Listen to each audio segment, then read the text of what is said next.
스타일을 바꾸거나 염색을 하고 화려한 옷을 입고 길을 나서면 10중 8구 사람들의 시선을 한 몸에 받게 됩니다. 그게 누구냐고요? 바로 애완견입니다.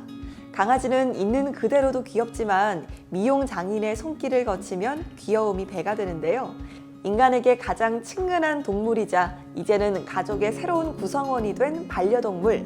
점점 영역을 확장해가는 반려동물 시장에서 반려동물 가족에 뜨거운 관심을 받고 있는 분야 중에 하나가 바로 애완동물 미용사인데요.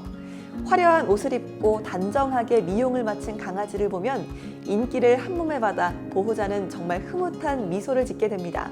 이렇듯 반려동물의 스타일리스트로 불리는 애완동물 미용사는 수년 전부터 유망 직종으로 떠올랐고 한 해 자격증 응시자만 6천여 명이 넘는다고 합니다. 애완동물 미용사는 항상 동물을 가까이 하므로 피부 질환이나 그 밖의 각종 질병을 쉽게 접하게 되고 그에 따른 건강 상태를 확인할 수도 있다고 하는데요. 애완동물 미용사가 하는 일은 털을 깎거나 염색하는 건 기본이며 반려동물의 미용과 청결, 털 상태를 점검하거나 커팅 모양이나 동물들의 스타일 등을 결정하며 옷이나 액세서리로 치장을 하는 등 애완동물의 단점은 보완하고 장점을 돋보이게 하는 일을 하게 되는데요. 애견 미용대회나 도그쇼 등의 경연대회가 열리는 시대, 내가 키우는 반려동물을 멋지게 변신시켜주는 직업, 애견 미용사를 소개합니다. 미용 거부견들에게 테이블 매너를 교육시켜 예쁘게 미용을 마치고 무사히 돌려보냈을 때 가장 큰 보람을 느낍니다. 안녕하세요. 애견명사 임준휴입니다. 현재 한국애견협회 강남 지회장을 맡고 있고 반려동물 목욕관리사와 도그쇼 심사위원, 핸들러, 반려견 동물 지도사 등 활동을 하고 있으며 애견 미용샵 바둑과 사랑의 대표를 맡고 있습니다. 한국애견협회 이사장님의 선물로 말레매트를 기르게 됐습니다. 여름철에 미용을 시키려고 애견 미용샵을 알아봤는데 찾을 수가 없었어요. 그때는 대형견 미용하는 곳들이 흔치 않았거든요. 그래서 할 수 없이 제가 직접 개에게 미용을 시키기 시작했고 그러다 관심을 가지게 되어서 애견 미용을 시작하게 됐습니다.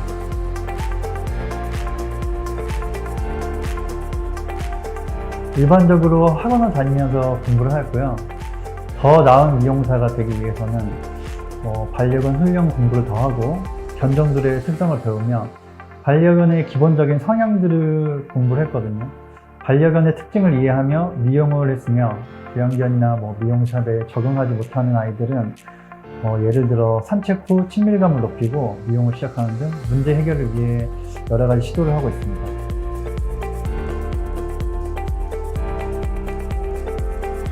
협회 세미나 및 행사에 참여해 공부를 하고 있고 또 제가 알고 있는 내용들을 직원들에게 가르치며 저 또한 반려견 미용을 더 공부하고 있습니다.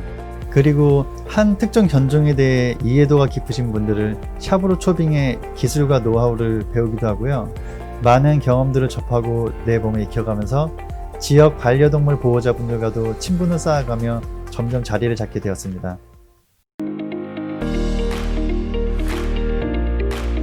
애견 미용사로서의 가장 큰 보람은 미용사라면 당연히 미용이 이쁘게 잘 끝났을 때 그리고 보호자분들이 마음에 들어 하셨을 때라고 생각합니다. 잘못된 식습관이나 반려견의 특성에 맞지 않는 실내온도 등의 문제로 피부병이나 빗속 질병 혹은 치석 치아를 덮은 상태에서 오시는 분들이 계세요. 그런 경우엔 간단히 집에서 실행해 볼 수 있는 관리법 등을 말씀드리는데 다음 방문 시 눈에 띄게 좋아지는 모습들을 보면은 저 역시 기분이 좋습니다. 또 미용 거부견들에게 테이블 매너를 교육시켜서 미용을 무사히 마치고 돌려보냈을 때 그리고 모든 미용사들이 다 마찬가지겠지만 미용이 정말 예쁘게 잘 끝냈을 때 보람을 느낍니다.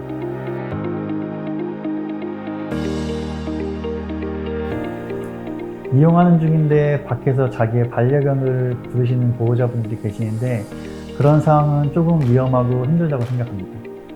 혹은 미용에 트라우마가 있어서 특정 부위를 잡으면 입질을 하는데 말씀을 해주시지 않으셔서 손이나 팔이 물릴 때가 많고요.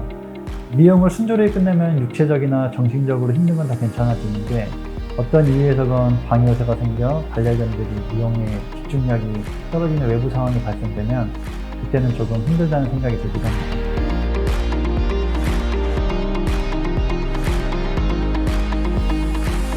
동물에 대한 애정이 있어야 하는 건 당연하겠고요.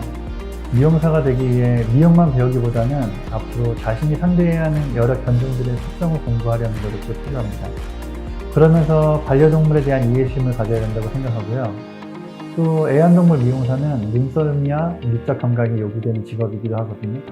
장시간 서서 근무하거나 사납거나 덩치 큰 아이들을 다뤄야 하기 때문에 체력과 인내심도 많이 필요합니다.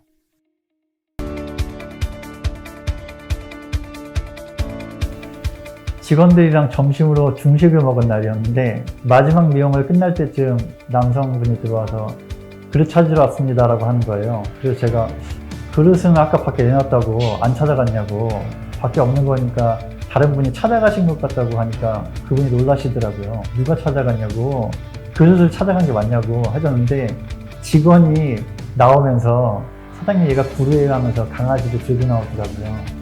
그래서 손님이랑 어색하게 헤어졌던 기억이 있습니다.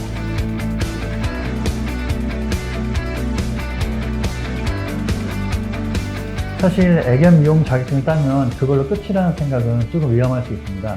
먼저 샵에서 일어날 수 있는 일들에 대한 정보를 많이 알았으면 좋겠고, 여러 견종들의 특징에 대해 배워가는 것이 바람직하다고 생각합니다. 학원에서 모델견들을 미용하다가 실제 샵이 오는 다양한 성격의 반려견들을 대할 때는 확연히 달라서 적응해 나가기 어려울 수가 있어요. 실제로 30명이 미용을 배우면 4명 정도만이 미용사로 남는다는 얘기가 있을 정도입니다. 하지만 그만큼 보람이 있고 여러 가지로 재미있는 직업 중에 하나라고 생각합니다. 배운 것에 안주하지 말고 실제로는 훨씬 어려운 일들이 많다는 사실을 인식하고 각오를 단단히 한다면 멋진 애완동물 미용사가 될 수 있을 거라 생각합니다. 애완동물에 대한 의료 및 이미용 시장이 전체 시장의 3분의 1을 차지할 만큼 성장하고 있어 애완동물 미용사의 향후 10년간 고용은 연평균 2.2% 증가할 것으로 보이는데요. 생활 수준의 향상과 독신 가구, 독거노인 등이 증가하면서 애완동물을 친구나 가족같이 함께 생활하는 사람이 늘어나고 있기 때문입니다. 애완동물 미용사가 되기 위해서는 대학의 애견동물학과 등에서 교육받을 수 있지만 학력에 제한은 없으며 애견미용 자격증 역시 국가공인 자격증이 없고 민간에서 주관하는 자격증을 취득할 수 있습니다. 교육기간은 창업이나 취업을 목표로 한다면 평균 1년 과정을 수강하는 것이 일반적으로 2급 이상의 자격증을 취득하면 오프라인 가게로 나가 실습을 시작하게 되는데요. 창업을 목적으로 한다면 1, 2년 정도 직원으로 일하면서 실습과 가게 운영 전반을 배워두면 창업 후 실패 위험 부담을 줄일 수 있습니다. 예전에는 애견용품점이나 동물병원 내에 쇼핑숍 형태의 애견 미용실이 대부분이었지만 최근 애견 미용 산업이 성장하고 전문화되면서 단독 애견 미용실도 늘어나고 있는 추세인데요. 인구의 고령화, 저출산 등의 영향으로 1인 가구가 증가하면서 반려동물을 통해 정서적으로 의지하고 가까이 두려는 사람들이 늘어나고 있습니다. 예쁘고 청결한 모습으로 반려동물을 스타일링해주는 애완동물 미용사에 여러분도 도전해보시는 건 어떨까요?